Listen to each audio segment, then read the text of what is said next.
नमस्कार दोस्तों, मैं हूं सोनी मेहुल और आज आपके साथ मैं हाजिर हूं फिर एक नया कंटेंट लेकर। आज हम इस वीडियो में बात करने वाले हैं कि भगवान कृष्ण द्वारा बनाई गई द्वारका नगरी के डूबने के पीछे का रहस्य। आज मैं इस वीडियो में आपको द्वारका नगरी के डूबने का पूरा रहस्य बताऊंगा, तो बने रहिए मेरे साथ एंड तक इस वीडियो में। द्वारका नगरी समुद्र में कैसे डूब गई? श्री कृष्ण जब किसी शिकारी ने हिरण समझकर बाण चला दिया था, जिससे भगवान श्री कृष्ण देवलोक चले गए। उधर जब पांडवों को द्वारका में हुई अनहोनी का पता चला तो अर्जुन तुरंत द्वारका गए और श्री कृष्ण के बचे हुए परिजनों को अपने साथ इंद्रप्रस्थ लेकर चले गए। इसके बाद देखते ही देखते पूरी द्वारका नगरी रहस्यमय तरीके से समुद्र में समा गई। हिंदू लेखों में कहा गया है कि जब कृष्ण ने आध्यात्मिक दुनिया में शामिल होने के लिए पृथ्वी छोड़ दी तो कलयुग शुरू हुआ और द्वारका और उसके निवासी समुद्र में डूब गए। जलमग्न होने की कहानियां 2004 में भारत में आई सुनामी जैसी सुनामी भी पैदा कर सकती है। मथुरा छोड़ने के बाद भी कृष्ण ने अपने परिजनों और यदुवंश की रक्षा के लिए समुद्र के निकट द्वारका नगरी का निर्माण विश्वकर्मा के हाथों करवाया था। द्वारका नगरी के समुद्र में डूबने के पीछे दो पौराणिक घटनाएं जिम्मेदार मानी जाती हैं। एक घटना गांधारी के श्राप से जुड़ी है, वही दूसरी घटना का संबंध श्री कृष्ण के पुत्र सांब को ऋषियों से मिला श्राप था। क्या द्वारका सच में पानी के नीचे है? कहा जाता है कि प्राचीन भारत का द्वारका शहर अरब सागर के नीचे डूब गया था। अब पानी के नीचे पुरातत्व इसके अस्तित्व को साबित करने के लिए इसकी शहर की दीवारों की नींव की तलाश कर रहे हैं। भारत के 7 पवित्र तीर्थ स्थलों में से एक द्वारका शहर का न केवल धार्मिक महत्व है बल्कि पुरातत्विक महत्व भी है। दरअसल गांधारी ने युधिष्ठिर के राज तिलक के बाद महाभारत की घटना के भगवान कृष्ण को जिम्मेदार ठहराया था।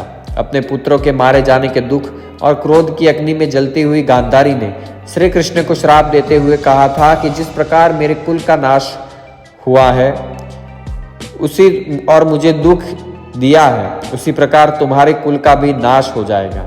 दूसरी घटना का संबंध ऋषियों द्वारा श्री कृष्ण के पुत्र सांब को दिया गया श्राप था।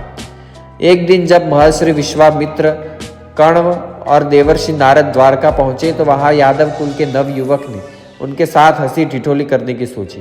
हंसी मजाक के उद्देश्य से श्री कृष्ण के पुत्र सांब को एक स्त्री वेश में उन सभी ऋषियों के पास ले गए। वे नवयुवक कहने लगे कि यह स्त्री गर्भवती है, क्या आप बता सकते हैं कि इसके गर्भ से कौन उत्पन्न होगा? हिंदू लेखों में कहा गया है ऋषियों ने नवयुवकों को ऐसी बात करते देखा तो उन्हें अपना अपमान महसूस हुआ। वे अपने इस अपमान को सहन नहीं कर पाए और उन्होंने श्री कृष्ण के पुत्र को श्राप दे डाला कि कृष्ण का ये पुत्र वृष्णि और अंधकवंशी पुरुषों का नाश करने के लिए लोह से निर्मित मूसल को उत्पन्न करेगा।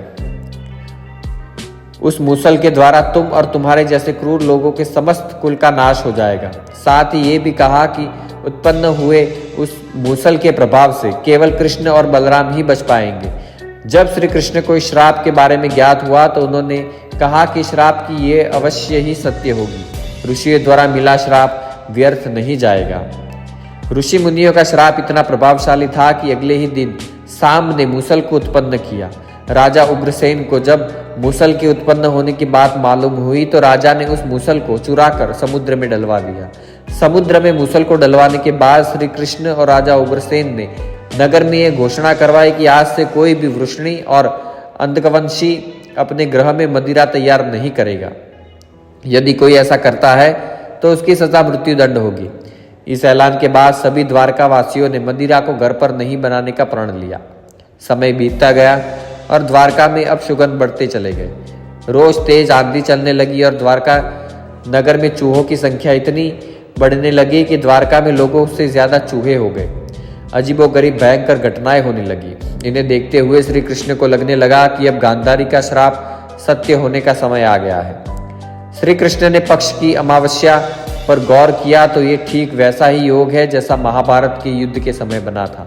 गांधारी के श्राप को सत्य में परिवर्तित करने के लिए श्री कृष्ण ने यदुवंशियों को तीर्थ करने का आदेश दिया। इसके पश्चात आज्ञा का पालन करते हुए राजवंशी समुद्र के तट पर तीर्थ से आकर निवास करने गए। एक दिन अंधक और वृष्णि के बीच किसी बात पर बहस हो गई। उपहास और अनादर इतना अधिक बढ़ गया कि दोनों ने एक दूसरे पर हमले करने और वध करना शुरू कर दिया। द्वारका के ठीक बाहर भगवान कृष्ण और उनकी पत्नी रुक्मणी देवी को ऋषि दुर्वासा के श्राप के कारण यहाँ रुकने के लिए मजबूर होना पड़ा, जिन्होंने क्रोध में हजारों साल पहले शर्त लगाई थी कि यह स्थान पीने के पानी से रहित होगा। ऐसे में आज तक पूरे द्वारका क्षेत्र में लोगों को पीने का पानी मिलने में दिक्कत होती है। इस दौरान ऋषियों का शाप इस तरह सत्य हुआ कि सांब ने जिस मूसल को उत्पन्न किया था उसके प्रभाव से मैदान में मौजूद खड़ी एरका घास को लड़ाई के दौरान को भी उखड़ता उससे एक मूसल उत्पन्न होने लगता। वह मूसल बहुत शक्तिशाली था, जिसके केवल एक वार से मृत्यु संभव थी। इस तरह वहां मौजूद सभी लोग मारे गए। जब श्री कृष्ण उस प्रभाव क्षेत्र में पहुंचे तो अपने परिजनों को मृत देखकर अत्यंत दुखी हो गए। क्रोध में आकर कृष्ण ने वहां खड़ी घास को उखाड़ा, वो मूसल में तब्दील हो गई। इसके बाद श्री कृष्ण ने उस मूसल से वहां मौजूद जीवित लोगों पर वार कर दिया, क्योंकि इन लोगों ने अपने ही लोगों को मारा था। श्री कृष्ण ने वासुदेव जी को इस संहार के बारे में बताया और कहा कि आप स्त्रियों और बच्चों को लेकर अर्जुन के साथ हस्तिनापुर चले जाइए। जब उसने पांडवों के सभी पुत्रों की मृत्यु की खबर सुनी तो उसने पांडवों को गले लगाया और उनके नुकसान के लिए उन्हें सांत्वना दी। बाद में ये सारा विनाश होने देने के लिए उसका क्रोध कृष्ण पर भड़क गया। उसने श्राप दिया कि वह उसका शहर और उसकी सारी प्रजा नष्ट हो जाएगी। कृष्ण ने श्राप स्वीकार किया। इसके बाद श्री कृष्ण प्रभास क्षेत्र में पहुंचे तो उस समय उनके बड़े भाई बलराम जी ध्यान मुद्रा में थे।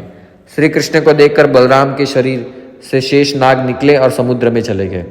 फिर श्री कृष्ण श्राप और नरसंहार के बारे में विचार करते हुए इधर उधर घूमने लगे। घूमते हुए वे पेड़ के नीचे विश्राम करने के लिए बैठे। इसी दौरान जरा नामक शिकारी का बाण उनके पैर के अंगूठे में जाकर लगा। जरा शिकारी ने ये हिरण का मुख समझ मारा था। श्री कृष्ण के पैरों में लगा बाण देख शिकारी उनसे क्षमा मांगने लगा, तो उन्होंने जरा को अभयदान दिया और अपने प्राणों को त्याग दिया। इसके बाद यदुवंशियों का अंतिम संस्कार किया गया, जिसके अगले ही दिन वासुदेव जी ने प्राण त्याग दिए। अर्जुन वहां से स्त्रियों और बच्चों को जैसे ही हस्तिनापुर की ओर चले, द्वारका नगरी समुद्र में डूब गई। आज से लगभग 5000 साल पहले श्री कृष्ण ने मथुरा छोड़कर द्वारका का निर्माण विश्वकर्मा के हाथों करवाया था। श्री कृष्ण अपने साथ यदुवंशियों को साथ ले आए थे और इस नगर को अपना बसेरा बनाया। द्वारका श्री कृष्ण की कर्मभूमि मानी जाती है, जिस पर उन्होंने 36 वर्षों तक शासन किया। जब श्री कृष्ण ने अपने मामा कंस का वध कर दिया तो कंस के स्वसुर जरासंध ने श्री कृष्ण को यदुवंशियों का खात्मा करने की कसम खाई थी। इसके लिए वह आए दिन मथुरा पर आक्रमण किया करता था। तो मुझे उम्मीद है वीडियो पसंद आया होगा। लाइक शेयर सब्सक्राइब करें। नए वीडियो के साथ जल्दी मिलेंगे।